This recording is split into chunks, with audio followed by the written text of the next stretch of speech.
شیطان کا وسوسہ، پتہ نہیں قبول ہوگی یا نہیں، اتنی دعا تو مانگ چکا ہوں، ابھی تک تو کوئی نتیجہ سامنے نہیں آیا، اور مانگنے کا کیا فائدہ ہوگا؟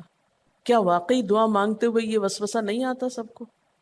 یا یہ مایوسی کی کیفیت نہیں آتی، میری تو نہیں سنی جا سکتی، معلوم نہیں وہ کون خوش قسمت ہیں جن کی دعائیں سنی جاتی، اس لیے چلو کسی اور سے کہہ دیتے ہیں وہ میرے لیے دعا کر دے، اپنے لیے خود کیا کرنا۔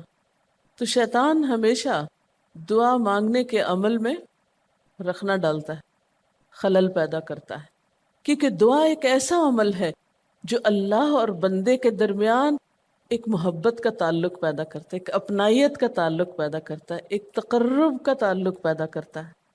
جب انسان اپنے رب سے مانگتا ہے تو اس کا احسان مند ہوتا ہے، اس کے قریب آ جاتا ہے، اور مانگتا انسان کس سے ہے؟ جس پر مان ہوتا ہے، جس پر یہ یقین ہوتا ہے کہ وہ دے گا، جس پر اعتماد ہوتا ہے کہ وہ میرا بہت خیر خواہ ہے، میرا بھلا کرنے والا ہے۔ انسان ہر ایک سے نہیں مانگ سکتا، ہر ایک کے سامنے اپنی ضرورت نہیں رکھ سکتا۔ تو اگر دیکھا جائے تو ایک اللہ کی ذات ایسی ہے کہ جس سے یہ ساری توقعات پوری ہو سکتی، اللہ کے سوا کوئی نہیں کہ جو انسان کے ساتھ ایسا معاملہ کر سکے۔ اس لیے تمہارا رب کہتا ہے کہ مجھ سے مانگو، اس کو پسند ہے بندوں کا مانگنا۔ اچھا، یہ جو دعا ہے اس میں صرف کسی چیز کا براہ راست نام لے کر مانگنا ہی شامل نہیں، یعنی مانگنے کے طریقوں میں صرف ایسا ہی نہیں کہ ہم کہ یا اللہ فلاں چیز مجھ کو دے دے۔ اس کے کئی انداز ہو سکتے ہیں۔ ایک تو یہی براہ راست کسی خاص چیز کا سوال کرنا، یہ بھی بہت اچھا ہے۔ بندوں سے سوال کرنا برا ہے، لیکن اللہ تعالیٰ سے سوال کرنا تو عبادت کا درجہ رکھتا ہے۔ یعنی کتنا پیار آتا ہے نا اللہ تعالیٰ پہ کہ ضرورت ہماری ہے اور ہمارے اس مانگنے کے عمل کو بھی عبادت کہہ رہے ہیں، کیونکہ ایک تعلق ہے نا، وہ وقت اس کی یاد میں گزرتا ہے، اس کی طرف متوجہ ہو کر گزرتا ہے، اس لیے وہ وقت بھی عبادت بن جاتا ہے، وہ عمل بھی عبادت ہو جاتا ہے۔ تو ایک تو یہ کہ جیسے ہم سوال کرتے ہیں اللہم انی اسألک کہہ کے دعا مانگتے ہیں، یہ جتنی مسنون دعا میں آپ نے دیکھا ہوگا اسألک برابر سوال کا لفظ ہے۔ لیکن کچھ دعائیں ایسی ہوتی ہیں جس میں سوال نہیں کیا جاتا، صرف اللہ تعالیٰ کی حمد و ثنا کر دی جاتی ہے، جیسے حضرت ایوب علیہ السلام نے کہا تھا انی مسنی الضر وانت ارحم الراحمین۔ یہ بھی دعا کا ایک انداز ہے، مانگا کچھ بھی نہیں، بس اپنی تکلیف کا اظہار کر دیا اور اللہ تعالیٰ کی حمد و ثنا کر دی، مجھے تکلیف پہنچی ہے اور آپ سب سے بڑھ کے رحم فرمانے والے۔ یہ بھی نہیں کہا آپ رحم فرمائیے، کہ آپ تو سب سے بڑھ کے رحیم ہیں اور میری تکلیف آپ جانتے ہیں۔ یہ بھی ایک سٹائل ہے۔ اسی طرح کوئی ذکر کر دینا، مثلا استغفار پڑھنا۔ اب استغفار پڑھنے والے کے لیے کتنی خوشخبریاں ہیں کہ اس کا ہر مسئلہ آسان ہو سکتا ہے اس کی وجہ سے۔ خیر اس میں تو بخشش کی طلب ہوتی ہے، ایک طلب کا انداز ہے، لیکن استغفار جو ہے وہ عام دعا سے ذرا مختلف ہے۔ اسی طرح درود شریف پڑھنا، اس میں اپنے لیے تو آپ کچھ بھی نہیں مانگ رہے ہوتے، نبی صلی اللہ علیہ وسلم کے لیے مانگ رہے ہیں، لیکن وہاں کیا ہو رہا ہے کہ جب آپ ان کے لیے رحمت کی دعا مانگتے ہیں اللہ تعالیٰ آپ پہ 10 رحمتیں فرماتے ہیں۔ یہ بھی ایک مانگنے کا انداز ہے۔ اب درود شریف پڑھنا جو ہے باعث برکت بھی ہے، عبادت بھی ہے، ذکر بھی ہے، اور ایک طرح کی دعا بھی ہے۔ اسی طرح بعض اذکار کے آپ نے کتنے فائدے دیکھیں، صبح شام کی دعاؤں میں آپ دیکھیے آپ پڑھتے ہیں بسم اللہ الذی لا یضر مع اسمہ شیء فی الارض ولا فی السماء وہو السمیع العلیم۔ یہ صرف ذکر ہے، اس میں آپ مانگ تو کچھ نہیں رہے، لیکن کتنی فضیلت ہے اس کی کہ جو شخص یہ دعا پڑھے گا اس کو کوئی چیز نقصان نہیں دے گی۔ اس میں آپ یہ نہیں کہہ رہے کہ یا اللہ میں تجھ سے سوال کرتا ہوں کہ ہر نقصان دہ چیز کو مجھ سے دور کر دے، نہیں۔ پھر اسی طرح اللہ تعالیٰ کی حمد و ثنا کے جو کلمات ہیں، مثلا لا الہ الا اللہ وحدہ لا شریک لہ لہ الملک ولہ الحمد وہو علی کل شیء قدیر۔ عرفات کی حدیث میں آتا ہے کہ آپ نے فرمایا کہ عرفات میں میری دعا اور مجھ سے پہلے انبیاء کی دعا یہ کلمہ ہے، یہ لا الہ الا اللہ۔ اب اگر دیکھا جائے تو اس میں تو کوئی دعا کی بات نہیں، یہ تو صرف اللہ کا ذکر ہے۔ تو یہ بھی مانگنے کا ایک طریقہ ہے، ہم مانگے کچھ نہیں، بس صرف ذکر کرتے رہیں اس کا بیٹھ کے۔ اسی طرح آپ دیکھتے ہیں کہ طواف کے دوران آپ کیا پڑھتے تھے، سبحان اللہ والحمد للہ ولا الہ الا اللہ واللہ اکبر۔ اب یہ دعا تو نہیں، یہ تو ذکر ہے اللہ کا۔ تو اللہ تعالیٰ کا ذکر کرنا، اس کی کتاب کی تلاوت کرنا، اس کو پڑھنا، علم حاصل کرنا، یہ ایسے اعمال ہیں کہ جن میں مشغول ہو کر انسان کے لیے کائنات کی ہر چیز دعائیں کرنے لگتی، طالب علم کے لیے بہت سی مخلوق دعائیں کرتی. آپ مشغول ہو گئے کسی اور کام میں، خدمت خلق میں یا علم حاصل کرنے میں، اور اللہ تعالیٰ کی مخلوق شروع ہو گئی آپ کے لیے دعائیں کرنا. عرش والے فرشتے آپ کے لیے دعائیں کرنے لگتے ہیں اگر آپ ایمان لا کر اچھے کام شروع کر دیں. تو اللہ سے مانگنے کے مختلف انداز ہیں، ڈائریکٹ مانگنا بھی اور مختلف عبادات کرنا بھی. اسی طرح وَاسْتَعِینُوا بِالصَّبْرِ وَالصَّلَاةِ، مدد مانگو صبر اور نماز سے. ٹھیک ہے، نماز میں انسان بہت سی دعائیں پڑھتا ہے، لیکن اگر مشکل وقت میں انسان صبر کے ساتھ نفل پڑھ کے اللہ تعالیٰ کا ذکر کرے اور اس کو سمجھ نہ بھی آئے کہ کیا دعا مانگو، کیونکہ بعض پریشانیاں ایسی ہوتی کہ انسان منہ سے کچھ نکال بھی نہیں سکتا، تو یہ نماز بھی کافی ہو جائے گی. وَقَالَ رَبُّكُمُ ادْعُونِي، اور تمہارا رب کہتا ہے مجھے پکارو. اور پکارنے کے کئی انداز ہیں. دل ہی دل میں پکارنا بھی آتا ہے، چپ کے پکارنا بھی آتا ہے، اونچی آواز سے پکارنا بھی آتا ہے، اکیلے پکارنا بھی آتا ہے، سب کے ساتھ مل کے دعا کرنا بھی آتا ہے. کوئی دعا مانگ رہا ہو تو آمین کہنے سے بھی بات بن جاتی. مجھے یاد ہے کہ ایک دفعہ میں عمرے پر گئی اور طواف کے بعد جہاں میں نفل پڑھ رہی تھی، تو نفل کے بعد میں نے سوچا کہ میں اپنی دعا کرتی ہوں. اتنے میں ایک شخص عربی میں کوئی دعا مانگ رہا تھا. اتنی خوبصورت دعا تھی کہ میں نے ایسی دعا کسی سے نہیں کبھی سنی، اور میں نے صرف آمین کہنا شروع کر دیا. میں نے کہا یا اللہ، میری تو نہ زبان میں اتنی بلاغت و فصاحت ہے، نہ مجھے اتنی باتیں آتی ہیں، مجھے تو مانگنا بھی نہیں آتا، تو بس جو کچھ یہ مانگ رہا ہے مجھے بھی یہی دے دے. میں نے صرف آمین آمین آمین کہنا شروع کر دیا. یہ کتنا بڑا اس کا احسان ہے کہ ہم آمین کہہ کے بھی شامل ہو جاتے ہیں دوسروں کی دعاؤں میں. تو اسی لیے دعا کو عبادت کا نچوڑ کہا گیا، کریم، خلاصہ، ساری عبادت کا اوپر کا حصہ. اور ویسے بھی اگر دیکھا جائے تو ہر نماز میں بہت سی دعائیں ہیں. ہر موقع کی اللہ کے رسول صلی اللہ علیہ وسلم نے مختلف طرح کی ہمیں دعائیں سکھائی ہیں. سویرے جو آنکھ کھلتی ہے، سویرے کے اگر آدھی رات کو بھی کھلتی ہے اس کی بھی دعا ہے. اس وقت سے لے کر کوئی کام ایسا نہیں دین کا یا دنیا کا، اچھا یا برا، جس کے لیے کوئی نہ کوئی دعا نہ موجود ہو. یعنی اتنا خوبصورت عمل ہے دعا مانگنا کہ جس کے لیے کسی خاص چیز کی قید بھی نہیں کہ کہیں بند کے بیٹھو تو ہی مانگو، کہیں پہنچو تو مانگو. نہیں، کہیں بھی مانگو، دن کو مانگو یا رات کو مانگو، کھڑے ہو کے مانگو یا بیٹھ کے مانگو، چلتے پھرتے مانگو یا چپ کے مانگو، منہ سے بولو بھی نہیں اور دل ہی دل میں مانگو تو بھی وہ سن لیتا ہے. کسی بھی طرح مانگ سکتے ہو، کہیں بھی مانگ سکتے، کچھ بھی مانگ سکتے ہو. اس لیے وَقَالَ رَبُّكُمُ ادْعُونِي أَسْتَجِبْ لَكُمْ، تمہارا رب کہتا ہے مجھ سے مانگو، میں تمہاری دعا قبول کروں گا. اور آپ کو پتہ ہے کہ ربکم یہ صرف مسلمانوں کا رب نہیں، رب تو ساری مخلوق کا ہے. کافر کا رب بھی وہی ہے، خواہ وہ مانے یا نہ مانے. اس لیے قبولیت دعا کے لیے مسلمان ہونا بھی شرط نہیں. اگر کوئی کافر بھی اللہ کو پکارتا ہے، اپنے رب کو پکارتا ہے، تو وہ اس کی بھی سنتا ہے. اور خصوصاً اگر وہ مظلوم ہو، کسی نے اس پہ ظلم کیا ہو، تو وہ فریاد فوراً اوپر پہنچتی ہے، خواہ وہ مسلمان نہ بھی ہو. اس لیے یہ جو دعائیں ہیں یہ آپ سب کو بتا سکتے ہیں، مسلمز، نان مسلم، سب کو سکھا سکتے ہیں، تاکہ وہ اپنے رب کو پکارے اور رب ان کو ہدایت دے. اور پھر آپ دیکھیں گے کہ دعا کے ذریعے جو اللہ تعالیٰ پر اعتماد بیٹھتا ہے، اور اگر وہ خصوصاً یہ کہ جلدی قبول ہو جائے، تو اس وقت جو ایک خصوصی شکر کی کیفیت آتی ہے. لیکن یہ کہ مایوس نہیں ہونا. بات میں یہ کر رہی تھی کہ اس کے لیے کوئی شرط نہیں کہ کوئی شخص بہت نیک مسلمان ہو یا بہت اچھا مسلمان ہو، وہ تو گناہ گاروں کی بھی سنتا ہے. اس لیے بعض اوقات لوگ جب مایوس ہونے لگتے ہیں نا کہ ہم تو بہت گناہ گار ہیں، ہماری نہیں سنی جائے گی، تو انہیں مایوس نہیں ہونا چاہیے. مایوس ہو کے کہاں جائیں گے سننے؟ کس سے مانگنے جائیں گے؟ ان کو بھی پکارنا چاہیے، خواہ کوئی کیسے بھی گناہ میں ڈوبا ہوا، کیسی بھی حالت میں ہو، اور اس کے لیے بھی مانگنا چاہیے. حتیٰ کہ کافر جب تک زندہ ہے، اس کی صحت کے لیے، اس کی ہدایت کے لیے، اس کی خیرخواہی بھلائی کے لیے بھی آپ خوب دعائیں مانگ سکتے ہیں. آپ صلی اللہ علیہ وسلم ابو جہل کے لیے بھی دعا کرتے تھے، یا حضرت عمر کے لیے کہتے تھے کہ ان دونوں میں سے کسی ایک کو تو ضروری ہدایت دے. تو دعا ہر حال میں فائدہ دیتی ہے. ان مصیبتوں میں بھی فائدہ دیتی ہے جو اتر چکی ہیں، ان میں بھی دیتی ہے جو نہیں اتری. دعا تو ابلیس کی بھی قبول ہوئی تھی. اس نے قیامت تک زندگی کی دعا مانگی تھی، اس کی بھی قبول کر لی گئی. اس نے کہا تھا قال انظرنی الی یوم یبعثون، قیامت تک کے لیے مجھے مہلت دے کہ میں انسانوں کو بھٹکا سکوں.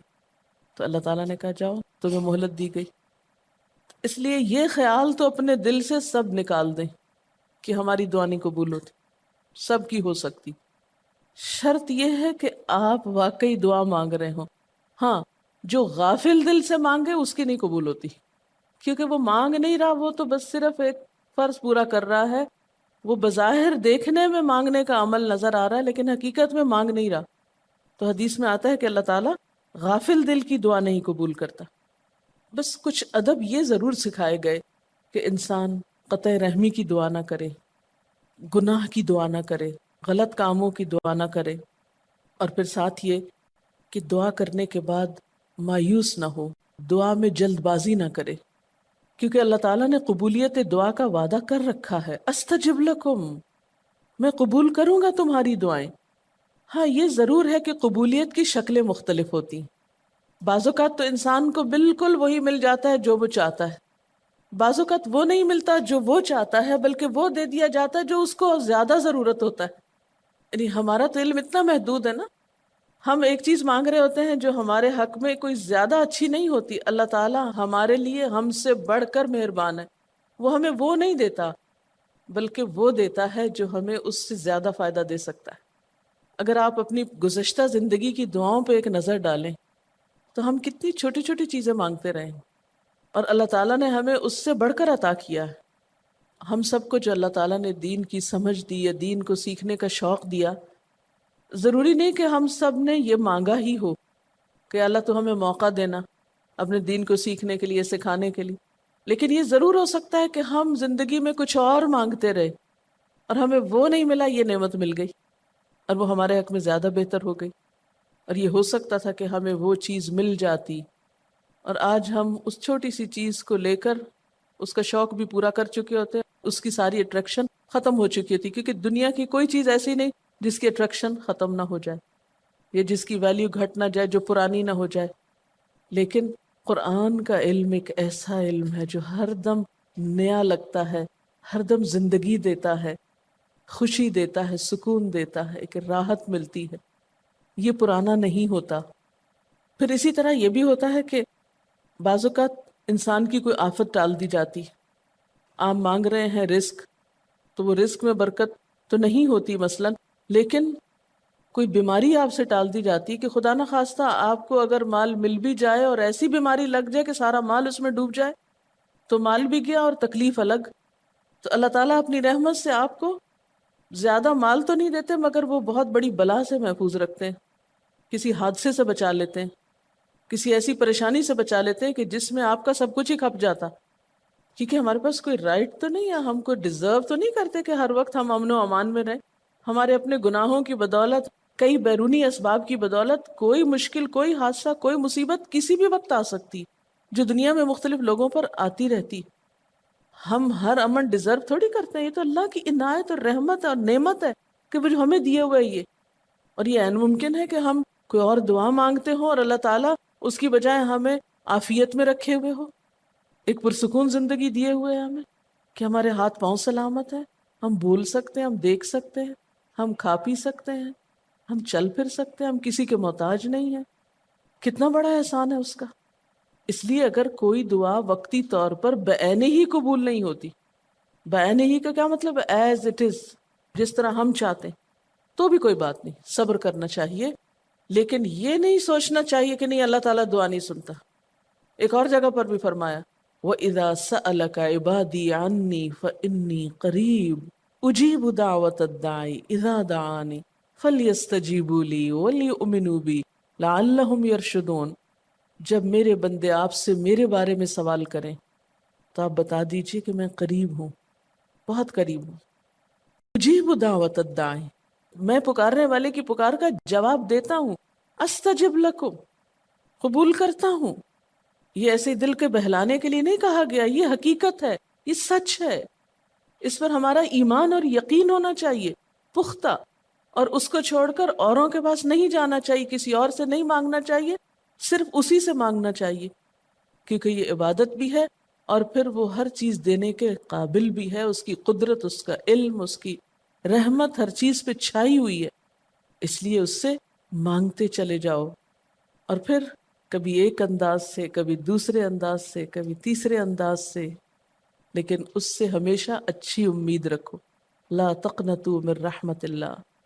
لیکن اس کے ساتھ ساتھ ہمیں کچھ فارمل آداب بھی سکھائے گئے ہیں، ایٹ ٹائمز ان کا بھی لحاظ رکھنا چاہیے، یعنی ہر وقت دعا مانگنے کے لیے فارمل انداز اختیار کرنے کی ضرورت نہیں ہے۔ مثلا صبح شام کے اذکار ہیں، چلتے پھرتے آپ پڑھ سکتے ہیں، اب مثلا باتھ روم میں داخل ہونے کی دعا ہے تو اب آپ پہلے سے تسبیح اور درود شریف تو نہیں اس کے پڑھیں گے، یا نکل کے وہ ساری فارمیلٹیز تو نہیں پوری کریں گے جو دعا کے اول آخر کی جاتی ہیں عموماً جب فارمل دعا مانگی جاتی۔ تو ایٹ ٹائمز آپ بس ڈائریکٹ دعا مانگ لیں، ایٹ ٹائمز آپ پوری فارمیلٹیز کے ساتھ مانگ لیں، اور اس میں آپ دیکھیے کہ فارمل دعا مانگنے کا طریقہ کیا ہے کہ اللہ تعالیٰ کی حمد و ثنا سے شروع کیا جائے، نبی صلی اللہ علیہ وسلم پر درود بھیجا جائے، پھر اسی طرح یہ ہے کہ دعا میں عاجزی ہونی چاہیے، مانگنے کا انداز غالب ہونا چاہیے، شعر کے انداز میں چیخ چلا کے دعا نہیں مانگنی چاہیے، یا تقریر کے انداز میں دعا نہیں مانگنی چاہیے، امید اور خوف کے درمیان اعتدال کے ساتھ، پھر اسی طرح یہ کہ دعا میں مبالغہ آرائی نہیں کرنی چاہیے، پھر اسی طرح کچھ چیزیں ایسی ہیں کہ جن کا اگر اہتمام کبھی ہو سکے، کبھی کبھار تو بہت اچھا ہے، اور خصوصی جو قبولیت کے اوقات ہیں ان کا لحاظ رکھتے ہوئے ان مواقع سے فائدہ اٹھانا چاہیے، مثلا رات کے تیسرے حصے میں یعنی سحر کے وقت، پھر اسی طرح اذان اور اقامت کے درمیان، صف میں کھڑے ہو کر، صدقہ کرنے کے بعد، کوئی بھی نیکی کا کام کرنے کے بعد، عصر کی آخری گھڑی میں، جمعے کے دن ایک خاص گھڑی میں، سجدے میں دعا، رات کو آنکھ کھل جانے پہ دعا، امر بالمعروف اور نہی عن المنکر کے بعد دعا، تلاوت قرآن کے بعد دعا، عرفہ کے دن کی دعا، رمضان کے مہینے میں خصوصاً روزہ افطار کرتے وقت دعا، پھر عادل امام کی دعا، مسافر کی دعا، بارش کے وقت کی جانے والی دعا، یہ خاص قبولیت کے اوقات اور اسباب ہیں، پھر التحیات اور درود شریف کے بعد کی جو دعا ہے جو ہم بیٹھ کے نماز کے آخر میں پڑھتے ہیں، یہ بھی صرف رب جعلنی تک ہی نہیں بلکہ اس سے زیادہ دعائیں بھی ہیں۔ پھر اسی طرح جب اللہ تعالیٰ پر بہت پیار آ رہا ہو، بہت دل اس کی طرف متوجہ ہو، کیونکہ اللہ تعالیٰ غافل دل کی دعا نہیں سنتے، تو جب دل بہت متوجہ ہو تو فوراً دعا کے بھی فائدہ اٹھا لیں۔ اسی طرح اضطراری کیفیت میں، بہت بے چینی کے وقت، جب کچھ سمجھ میں نہ آ رہا ہو، بیماری کے وقت، پھر اسی طرح سفر کے وقت، پھر اولاد کی دعا ماں باپ کے لیے، ماں باپ کی دعا اولاد کے لیے، استاد کی دعا شاگردوں کے لیے، شاگردوں کی دعا استاد کے لیے، اور جب دعا مانگے تو انداز کیا ربنا اغفر لی ولوالدی وللمؤمنین، اپنی ذات سے شروع کر کے والدین یا قریبی لوگوں کے بعد پھر سب کے لیے عام دعا، پھر اسی طرح وضو کے بعد کی دعا، کعبہ کو دیکھتے وقت جب پہلی نظر سے دیکھیں، پھر حتیم کے اندر، پھر سعی اور طواف کرتے وقت دعائیں پڑھنا، پھر مزدلفہ میں۔ لیکن یاد رکھیے کہ ان قبولیت کے خاص مواقع اور مقامات کے علاوہ دعا تو کسی بھی وقت کی جا سکتی اور کوئی بھی گھڑی قبولیت کی گھڑی ہو سکتی، اس لیے ہمیشہ دعا مانگتے وقت یہ یقین رکھیں کہ اللہ تعالیٰ قبول کرے گا، مایوسی کے ساتھ دعا نہ ہو، کیونکہ جتنی ہماری دعا کے اندر یقین کی کیفیت ہوگی اتنا ہی انشاءاللہ قبولیت کے چانسز زیادہ ہوں گے۔ یعنی عزم کے ساتھ دعا مانگنی چاہیے، یہ نہیں کہنا چاہیے یا اللہ تو چاہے تو قبول کر، نہیں چاہتا تو نہ کر، یہ نہیں کہنا چاہیے کبھی بھی، نہیں یا اللہ تو کر سکتا ہے تو قبول فرما۔ پھر اسی طرح آپ دیکھیں کہ مظلوم کی بد دعا جو ہے وہ بہت تیزی سے قبول ہوتی، کہتے ہیں نا مظلوم کی بد دعا سے بچو کیونکہ وہ کہاں جا پہنچتی ہے، ساتویں آسمان تک۔ اور پھر آپ دیکھیے کہ نبی صلی اللہ علیہ وسلم نے فرمایا لا يرد القضاء الا الدعاء، قضاء کو کوئی چیز نہیں ٹال سکتی مگر دعا، یعنی تقدیر بھی بدل دیتی۔ آپ صلی اللہ علیہ وسلم نے فرمایا آدمی جب کبھی اللہ سے دعا مانگتا ہے اللہ تعالیٰ اسے یا تو وہی چیز دے دیتا ہے جس کی اس نے دعا کی تھی، یا اس درجے کی کوئی بلا آنے پہ اس سے روک دیتا ہے۔ آپ صلی اللہ علیہ وسلم نے فرمایا بندے کی دعا قبول کی جاتی ہے بشرطے کہ وہ کسی گناہ کی یا قطع رحمی کی دعا نہ کرے اور جلد بازی سے کام نہ لے۔ عرض کیا گیا جلد بازی کیا ہے یا رسول اللہ؟ فرمایا جلد بازی یہ ہے کہ آدمی کہے میں نے بہت دعا کی مگر میں دیکھتا ہوں کہ میری دعا قبول ہی نہیں ہوتی، اور یہ کہہ کر آدمی تھک جائے اور دعا مانگنی چھوڑ دے۔ نہیں، دعا سے کبھی نہ تھکے، اس لیے کہ اللہ کی نگاہ میں دعا سے بڑھ کر کوئی چیز باوقت نہیں۔ لیس شیء اکرم علی اللہ من الدعاء۔ اور پھر خصوصاً اللہ کا فضل مانگنا، قرآن پاک میں بھی اللہ تعالیٰ فرماتے ہیں وَاسْأَلُوا اللَّهَ مِنْ فَضْلِهِ، اللہ سے اس کے فضل کا سوال کرو۔ پھر اسی طرح عافیت کی دعا کہ اللہ تعالیٰ ہر حادثے مصیبت تکلیف پریشانی سے بچا کر رکھے، یہ دعا بھی بہت پسندیدہ ہے اللہ تعالیٰ کے نزدیک۔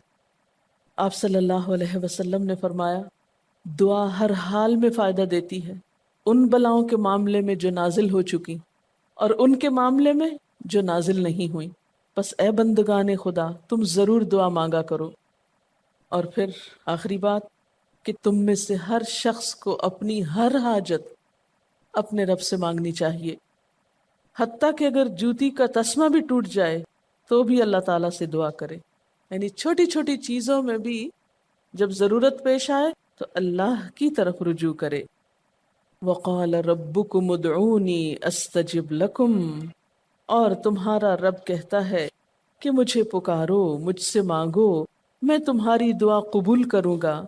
ان الذین یستکبرون عن عبادتی، بے شک وہ لوگ جو میری عبادت یعنی دعا سے تکبر کرتے ہیں، یعنی مجھ سے تکبر کی بنا پر نہیں مانگتے، جیسا کہ حدیث میں بھی آتا ہے من لم یسأل اللہ یغضب علیہ، جو اللہ سے نہیں مانگتا اللہ اس پہ غضبناک ہوتا ہے، یعنی جو دعا نہیں کرتا اللہ تعالیٰ اس سے ناراض ہوتا ہے، کیونکہ وہ تو بے تعلق ہو گیا نا اپنے رب سے نہ مانگ کر، اور خصوصاً تکبر کی وجہ سے۔